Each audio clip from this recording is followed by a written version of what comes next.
नमस्कार सभी को। U3 के ई लर्निंग प्रोग्राम में आज आपका स्वागत है।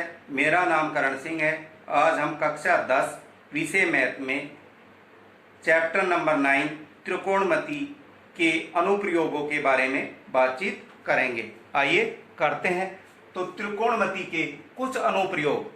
तो त्रिकोणमिति हमारे जीवन में, त्रिकोणमिति का हमारे जीवन में क्या महत्वपूर्ण स्थान है, त्रिकोणमिति हमारे जीवन में क्या काम आती है।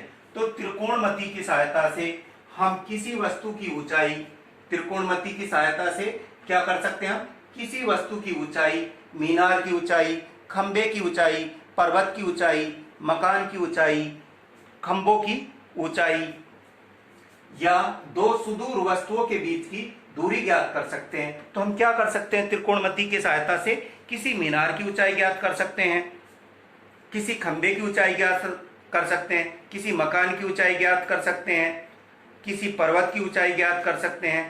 तो या दो वस्तुओं के बीच जो दूर दूर जो वस्तुएं रखी हैं उनके बीच की वस्तुओं उनके बीच की दूरी ज्ञात कर सकते हैं। तो कैसे ज्ञात करेंगे, तो ऊंचाई और दूरी को ज्ञात करने के लिए हमें प्रश्नों में दो कोण दिए होते हैं, एक उन्नयन कोण दिया होता है और एक अवनमन कोण दिया होता है। तो त्रिकोणमिति में ऊंचाई और दूरी ज्ञात करने के लिए हमें उन कोणों के बारे में पता होना चाहिए कि उन्नयन कोण क्या होता है और अवनमन कोण क्या होता है। तो उन्नयन कोण, तो सबसे पहले हम उन्नयन कोण के बारे में बात करेंगे। तो उन्नयन कोण, तो उन्नयन कोण क्या होता है। उन्नयन कोण, जब हम खड़े हैं, कहीं भी हम खड़े हैं और हम किसी ऊंचाई वाली वस्तु को देख रहे हैं, मान लिया वो एक खंबा है, तो ये एक मीनार है या एक मकान है या एक खंबा है और कोई आदमी उससे थोड़ी दूर खड़ा है और वो उस खंबे को देख रहा है।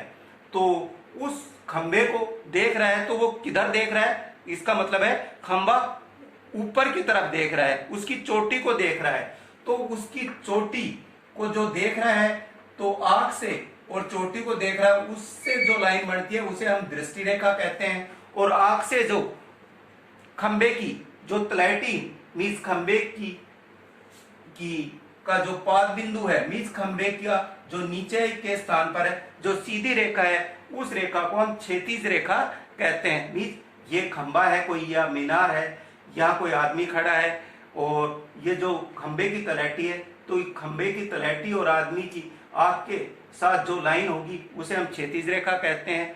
और हम ऊपर की तरफ जो वस्तु की चोटी है, मीन्स खंबे की चोटी है, उसको देख रहे हैं, तो वो रेखा दृष्टि रेखा कहलाएगी।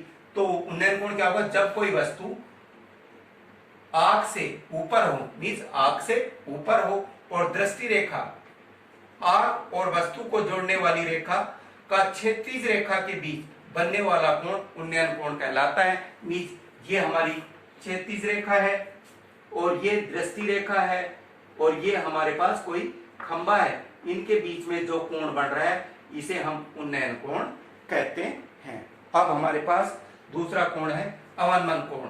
तो अवनमन कोण क्या होता है, जब कोई वस्तु आंख से नीचे हो, आंख से नीचे मीन्स जब हम खड़े हैं कहीं पर, हम नीचे की तरफ देख रहे हैं, तो वहां उन्नयन अवनमन कोण बनेगा।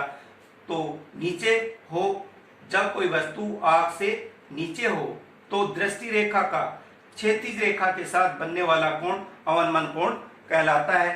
तो मीन्स ये कोई मकान है, मकान की चोटी पर कोई प्रेक्षक खड़ा है, मीन्स कोई आदमी खड़ा है और वो किसी वस्तु को नीचे की तरफ देख रहा है। तो यहाँ कोई वस्तु रखी है, वो नीचे की तरफ देख रहा है, तो जो नीचे की तरफ देख रहा है तो वो दृष्टि रेखा होगी और आंख के सीध में जो रेखा जाएगी वो क्षैतिज रेखा होगी। तो इस दृष्टि रेखा और क्षैतिज रेखा के बीच में जो ये कोण बन रहा है ये अवनमन कोण है। और जब हम समकोण त्रिभुज बनाएंगे तो ये जो कोण बनेगा इसकी दूसरी तरफ, यानी ये क्षैतिज रेखा और जो वस्तु की जो क्षैतिज रेखा है सीध में, ये समानांतर होगी और इनके दूसरी तरफ, इस दृष्टि रेखा के दूसरी तरफ जो कोण बनेगा वो ये अवनमन कोण कहलाएगा। मीन्स ये ऊंचाई है। तो अवनमन कोण क्या होगा, जब कोई वस्तु आंख से नीचे हो तो दृष्टि रेखा का क्षैतिज रेखा के साथ बनने वाला कोण अवनमन कोण कहलाता है। मीन्स ये हम ऊपर कोई प्रेक्षक है और वो नीचे की तरफ देख रहा है तो आंख के साथ जो सीधी रेखा वो क्षैतिज रेखा होगी, और जिस लाइन से हम नीचे की तरफ देख रहे हैं उस दृष्टि से तो वो रेखा और क्षैतिज रेखा के बीच जो कोण बनेगा वो क्या होगा, अवनमन कोण होगा। मीन्स कोण तो वहीं बनेगा जहां समकोण त्रिभुज बनेगी, तो समकोण त्रिभुज में कोण तो नीचे बनेगा, तो ये समकोण त्रिभुज बन रही है हमारी, तो अवनमन कोण तो वहीं बन रहा है क्योंकि हमने क्वेश्चन ज्ञात करना है। तो वस्तु की जो क्षैतिज रेखा है उसके दूसरी तरफ, जो दृष्टि रेखा के दूसरी तरफ जो ये कोण बन रहा है ये अवनमन कोण होता है। तो मैं उम्मीद करता हूं कि U3 के ई लर्निंग प्रोग्राम में आपको विषय समझने में आसानी हुई होगी, और मैं आशा करता हूं कि आप इस विषय पर अपने सवाल जरूर करेंगे ताकि हम इसे अच्छे से कर पाएं। धन्यवाद।